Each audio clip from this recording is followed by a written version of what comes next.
Mtu wa Mungu, chukua hekima hii hapa. Miongoni mwa vitu vya kuwa navyo makini sana ni pamoja na marafiki.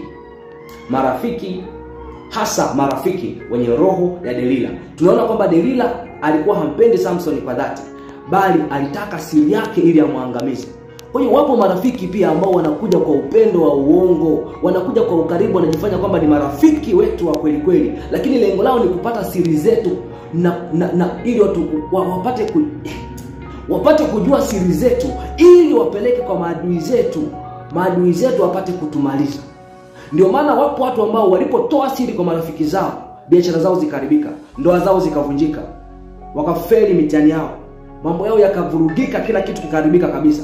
Ni kwa sababu gani? Ni baada ya kumpa rafiki ambaye ana roho ya Delila, rafiki msaliti ambaye sio lengo lake lilikuwa ni kumsaidia, bali lengo lake lilikuwa ni kutumia madhaifu yake, kuangalia wapi ambapo ana udhaifu ili adui aweze kupiga pale, aweze kumwangusha.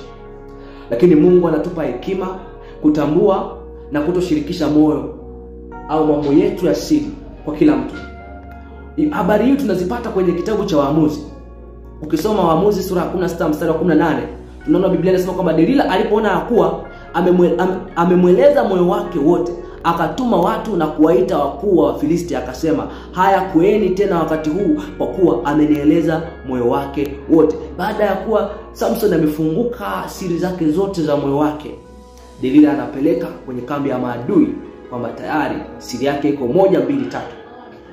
Lakini ndio maana Misali inatusisitiza, mtu wa Mungu, Misali 4:23 inasema kwamba linda moyo wako kuliko yote uyalindayo, maana ndiko zitokako chemchemi za uzima. Kuna baadhi ya vitu ambavyo vinabidi vibaki kuwa ni siri yako wewe peke yako moyoni mwako, kwa sababu kuna watu kisha wapatia, watatumia hivyo vitu kukunyanyasa, watatumia hivyo vitu kukuonea, watatumia hivyo vitu kukutesa, kukuumiza na kukuvurugia maisha yako na mipango yako na malengo yako. Ndio maana mara nyingine baada ya kuambia watu siri zetu au mipango yetu, mambo yanavurugika, yanakuwa mabaya, ni kwa sababu miongoni mwa hao watu wanakuwa sio watu wazuri. Wengine wanakuwa ni watu wazuri, lakini wanakuwa wapo connected na milango ya kuzimu, kiasi kwamba masikio yao na macho yao yakipokea taarifa, automatically kuzimu inakuwa inanyonya zile taarifa kupitia wao. Ni kwa sababu ya aina ya maisha yao na mioyo yao pia hawajajisubmit chini ya ulinzi wa Mungu. Kwa hiyo ndio maana adui ana access nao. Kwa hiyo unaweza kukuta kwamba unamwambia ni mtu mzuri, lakini kwa sababu adui ana access naye,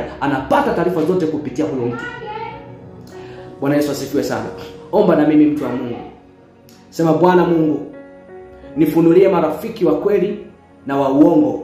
Nipe hekima ya kutunza moyo na siri zangu, nisije nikaanguka mikononi